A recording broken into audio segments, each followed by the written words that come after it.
You're not afraid of the dark, are you?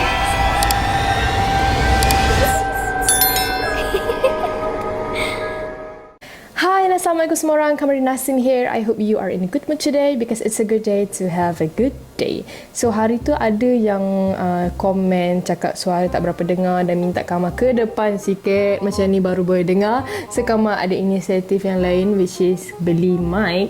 Tapi Kama tak tahu lah mic ni akan jadi macam mana sebab first time nak try dekat kamera. Hari tu try dekat handphone tak jadi. Dia macam tak function pun mic ni. So hari ni kita cuba kat kamera. Kau rasa okey tak? Ke better tak payah pakai mic? Ke macam mana? Let me know in comment down below. So hari ni kita ada segmen creepy. Okay, kita akan dengar kisah seram hari ni. Dan hari ni kita ada 2 kisah seram. Dan dua-dua kisah seram ni kita ambil daripada Twitter. So mungkin korang pernah dengar ataupun mungkin korang tak pernah dengar sebab kisah seram ni pernah viral dekat Twitter pada satu ketika dahulu. So macam biasa mestilah kamu nak promote merchandise kamu dulu. Korang tengok kat bawah ni QH Jersey Special Edition. Jangan lupa dapatkan sekarang hanya dekat Shopee sementara stok masih ada. Size available S sampai 2XL saja dan semua short sleeve, tak ada long sleeve. Dan kalau korang dah beli jangan lupa ambil gambar OOTD dan tag kamu ataupun mention kamu dekat Instagram. So tanpa membuang masa, jom kita mulakan kisah seram kita hari ini. Tapi sebelum tu jom kita baca doa dulu mohon perlindungan dari Allah dari gangguan-gangguan syaitan. A'udzubillahi minasyaitonirrajim. Bismillahirrahmanirrahim. Rabbi a'udzubika min hamazati syayatin wa a'udzubika rabbi an yahdurun. Wahai Tuhanku, aku berlindung kepadamu daripada bisikan-bisikan syaitan dan aku berlindung juga kepadamu wahai Tuhanku daripada kedatangan mereka kepadaku. Amin ya rabbal alamin. So guys, cerita hari ini macam Kama cakap tadi bersumberkan daripada Twitter, kisah seram. Dan kisah yang pertama ni bertajuk Akibat Menegur. Kita bagi nama pemilik kisah ni Anas, bukan nama sebenar. So kisah ni berlaku kira-kira 12 tahun yang lalu. Dah lama lah cerita ni kan. Dan perkara ni terjadi kepada Anas dan isterinya ketika mereka sedang menonton wayang dekat Kuala Lumpur. Adalah kat satu panggung wayang yang berada dekat KL. So masa tu Anas dengan isteri dia tengah tengok wayang. Dan nak dijadikan cerita lagi, diorang pergi tengok wayang cerita seram pukul 11 malam. Cerita-cerita seram ni selalunya memang syok lah kalau kita tengok kat wayang malam-malam. Tapi so far Kama tak berani lagi nak tengok malam-malam ni.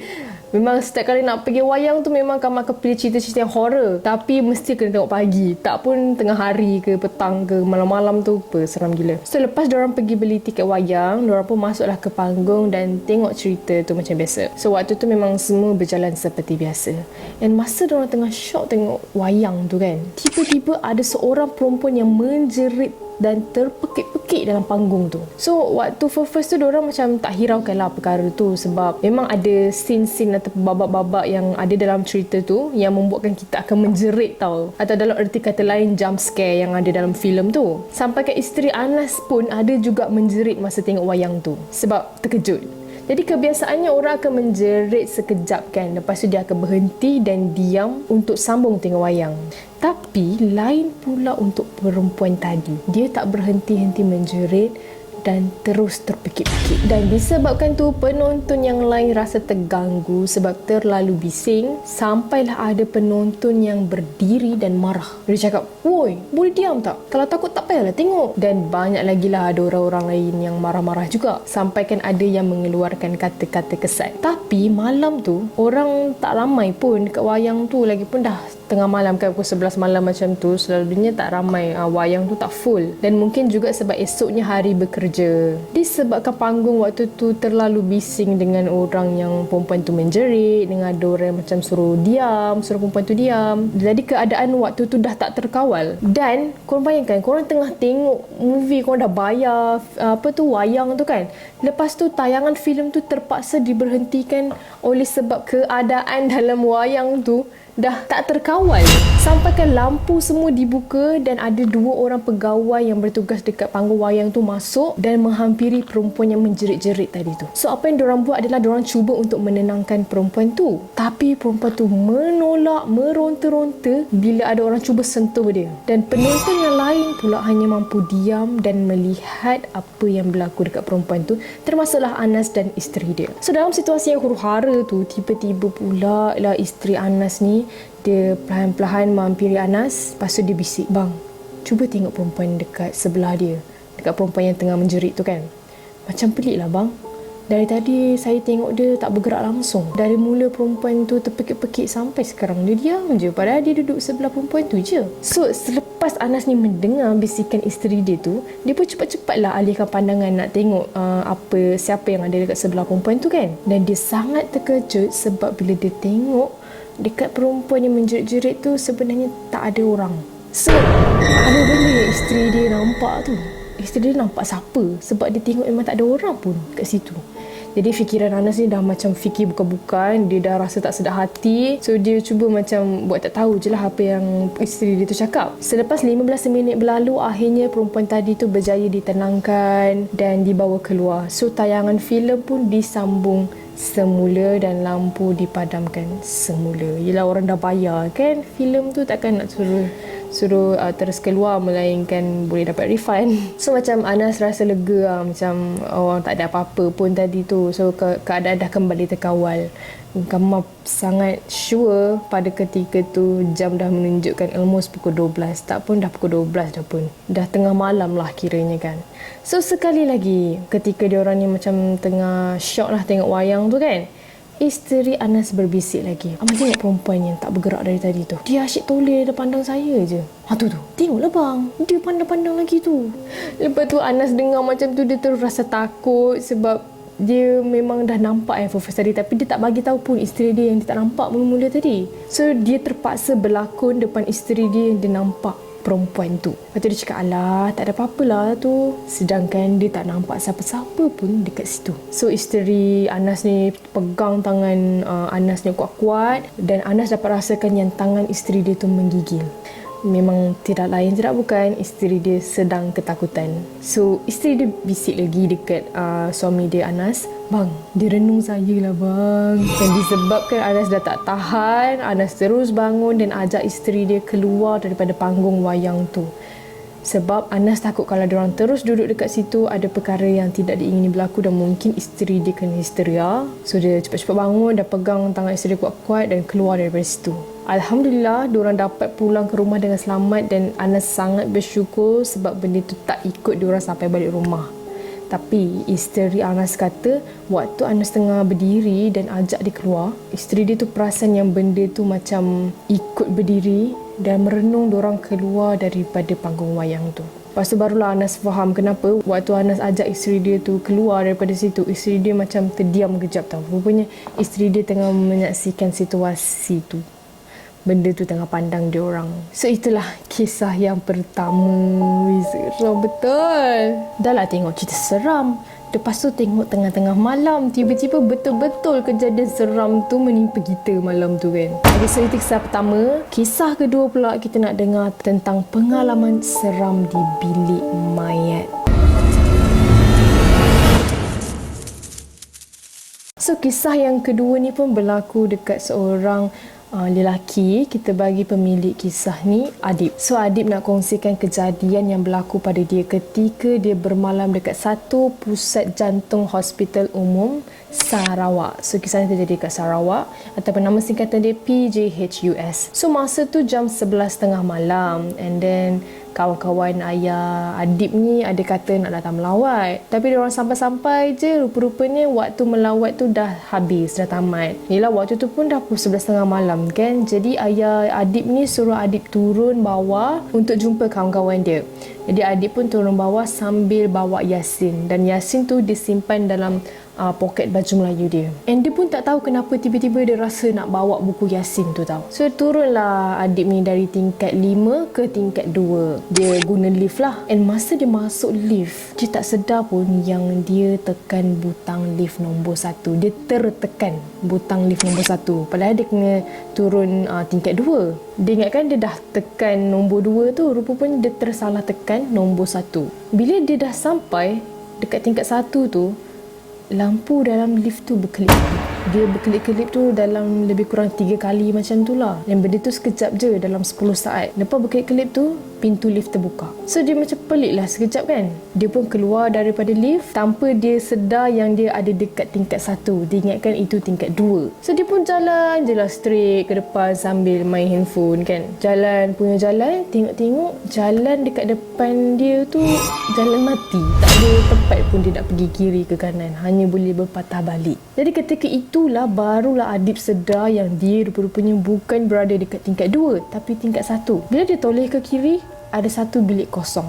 Dia toleh ke kanan, jalan nak pergi ke bilik mayat.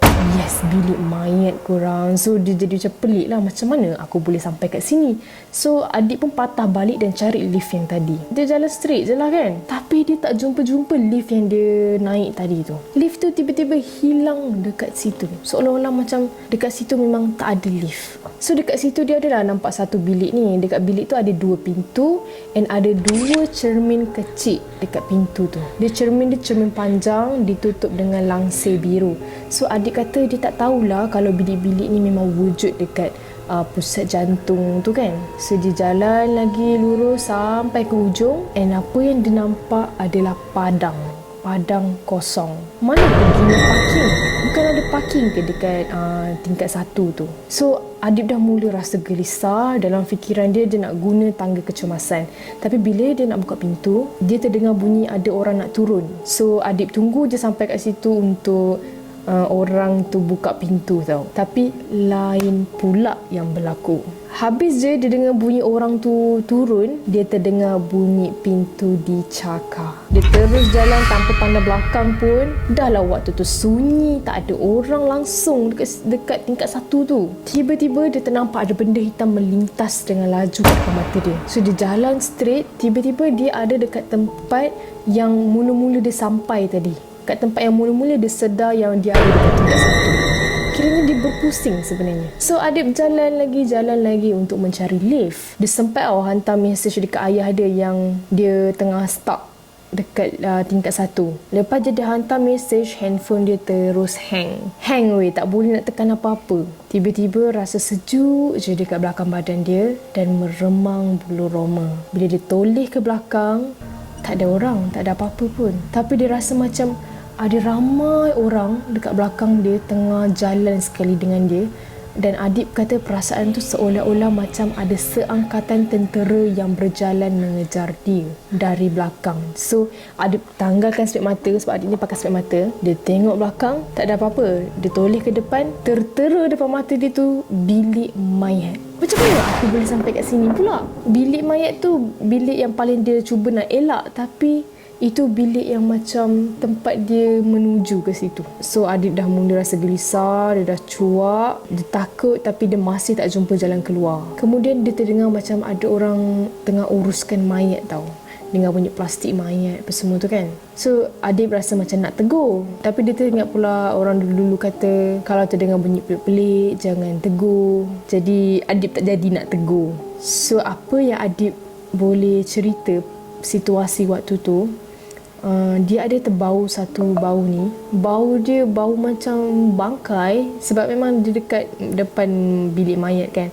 Yang bau dia sangat-sangat kuat, rasa nak termuntah. Dekat dalam bilik mayat tu memang gelap gelita. So Adib tetap kuatkan semangat untuk terus mencari lift. Semakin dia kuat semangat, semakin banyak dugaan yang dia lalui. Dia ada lalu dekat satu bilik ni tau. Kain langsir tu macam ditiup angin. Dia bergerak-gerak. bila Adib jenguk, kok ada orang ke kan, tapi tak ada siapa-siapa. Apa yang dia nampak lepas dia menjenguk di sebalik langsir tu hanyalah kerusi menunggu dan alatan-alatan hospital je. Lepas tu dia terdengar pula lah bunyi guli terjatuh. Dia dengar bunyi guli tu, dia terus rasa macam nak masuk bilik tau. Tapi dia risau macam takut something pula berlaku dalam bilik tu kan. Kut-kut pintu terkunci lah, apalah macam drama cerita-cerita horror biasa kita tengok. So dia teruslah jalan mencari lift. Dalam perjalanan tu ada satu tangga tau kat tepi ni jumpa. Dari pandangan sisi mata dia ternampak ada sesuatu benda yang berwarna putih bertinggi dekat tangga tu. Tapi bila tengok betul-betul nampak macam jururawat yang pakai tudung, macam nurse yang pakai tudung warna putih tu kan. Tapi Adib tak adalah tegur orang tu, dia just jalan je ke depan. Lepas tu dia terdengar ada orang baling slipper dekat arah pintu dan suara seorang wanita yang tengah menjerit, tengah menggoreng macam orang gila. Lepas tu Adib berhenti kejap. Dalam hati dia tertanya lah, ini hospital jantung ke hospital orang sakit jiwa. Lepas tu dia pun jenguk pintu. Kat pintu tu ada cermin tau. And then dia tengok dekat dalam pintu tu tak ada orang pun dalam tu. Yang ada cuma kaunter dan sebaris kerusi biru. So Adib teruskan lagi perjalanan mencari lift. Dah lepas satu pintu, terdengar pula ada orang berlari laju macam nak serang dia tau. Adib toleh semua arah 360 darjah, tak ada apa-apa pun. Lepas tu dia pusing kiri, rupa-rupanya dia kembali balik ke tempat asal dia di mana dia turun lift tadi. And rasanya Adib ni dah 4 atau 5 kali lalu dekat bilik mayat tu. Hati Adib dah mula gelisah. Dia rasa macam dah dekat sejam dah dia terstuck dekat tingkat 1 tu. Dia cuba tenangkan diri, baca ayat kursi, dan malangnya dia tak ingat Al-Fatihah pun boleh jadi lupa waktu tu. Beberapa minit kemudian baru dia teringat yang dia bawa buku Yasin. Dia terus keluarkan Yasin daripada poket dia. Dia buka, baca ayat kursi, baca 3 kul, baca Al-Fatihah. Dan Alhamdulillah selepas dia baca, dia hembus nafas. Dia sapu kat bahagian muka, kat telinga kiri. Lepas tu tiba-tiba rasa macam ada satu angin yang laju tau kena dekat muka dia. Dan dia rasa macam betul-betul ada orang tengah berdiri dekat belakang dia. Dia rasa macam nak toleh, tapi dia kuatkan hati, jangan toleh, jangan tegur apa-apa, teruskan perjalanan. Dan dia lalu kat tangga kecemasan. Lepas tu tiba-tiba dia teringat, aduh tadi macam ada benda putih tu kan yang berdiri dekat tangga kecemasan tu. So dia tak jadi nak turun dekat situ. Dia jalan lagi tempat lain dan Alhamdulillah dia jumpa juga lift tu. Masa dia nak masuk lift tu, dia ternampak ada sesuatu yang berdiri merenung tepat dekat mata dia. Rupa dia macam seorang jururawat yang dia nampak dekat tangga tadi. Lepas tu dia selamat tekan butang 2, barulah dia jumpa orang. Barulah dia jumpa manusia. Ada kaki tangan hospital, ada pengawal keselamatan, dan akhirnya dia bertemu juga dengan kawan-kawan ayah dia. And handphone pun dah okey. Bila tengok jam, rupanya baru 5-6 minit. Dia rasa macam dah 1 jam dah dekat tingkat 1 tu. So itulah pengalaman pertama yang dia rasa macam something, hijab dia tertutup ke apa, dia tak tahu. Tapi memang perasaan tu sangat-sangat gelisah, sangat-sangat takut. Dia takut tak dapat keluar. Rupa-rupanya ada hikmah kenapa dia tergerak hati untuk bawa Yasin tu bersama dengan dia. And nasihat Adib untuk siapa-siapa yang bermalam dekat mana-mana hospital, bawalah surah Yasin ataupun Al-Quran bersama. Kamu rasa dekat mana-mana pun kita boleh apply benda ni kan. Takut nanti tak ingat apa-apa atau bimbang, Yasin ataupun Al-Quran dekat dalam handphone kita tu tak dapat dibuka. Betul juga tu. Kita tak tahu apa yang akan terjadi, lebih-lebih lagi dekat tempat yang memang keras gila. Wow, nasihat ni sangat bermanfaat. Kadang-kadang rasalah juga macam tak apa, kat handphone ada install apps kan. Tapi kalau jadi kejadian macam Adib tadi, tiba-tiba handphone hang pula, kita mana tahu kan hantu zaman sekarang ni dia punya teknologi tu mungkin canggih, lebih canggih daripada kita. So wow, baca 2 kisah seram ni cukup buat kamu meremang. So kau rasa yang mana lagi seram, kisah pertama ke kisah kedua? Let me know in the comment section below. So itulah dia creepy segment untuk hari ni. Kalau korang ada juga pengalaman seram yang korang pernah lalui dan korang rasa macam nak share dengan kita orang semua, korang boleh hantar email dekat sini. And insyaAllah kalau cerita tu sesuai untuk dikongsikan, Kama akan cerita dekat dalam YouTube ini bersama dengan peminat-peminat kisah seram. So yang terakhir daripada Kama, jangan lupa dapatkan merchandise QH, jersey, special edition kali ni. Lepas ni maybe dah tak keluar dah design ni, sebab itu dia special edition. And thank you yang dah tengok video ni sampai habis. For those who are new in my channel, don't forget to hit the subscribe button below and turn on the notification bell so that you will not miss any video that I post. See you in my next video. Bye bye.